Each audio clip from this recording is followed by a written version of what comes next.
Hi, I'm Johnny, and today we're talking about the totally wicked AIO3, the latest iteration of the popular AIO range. AIO stands for all-in-one, meaning the tank is integrated into the body of the kit. Perfect for vapers who want a hassle-free and reliable experience. The AIO3 maintains a sleek, pen-style design, which has proven to be particularly popular with vapers over the years. It's available in two colours, which are black and silver, and both options give a real touch of class. It has a very reassuring weight to it, it's robust, and boasts excellent build quality.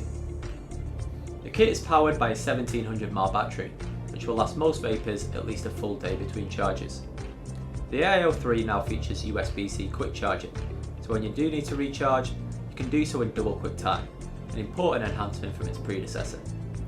Remaining battery level is now more accurate than ever, with a 7-level LED colour indicator. As with the previous AIO2, this new iteration retains a screw top filling mechanism.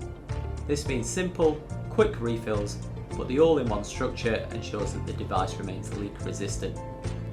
The integrated tank houses a new 0.8 ohm BFC atomizer head, which uses a mesh coil. This results in a more consistent and long-lasting flavour. However, if you do prefer to stick with the standard BF atomizer heads, this range is still compatible with the AIO3, and various resistances are available, including a 1.5 ohm version. So if you're a fan of the AIO2, you'll love the new AIO3. Or, if you're looking for a reliable, sturdy and user-friendly e-cigarette, the AIO3 is the kit for you.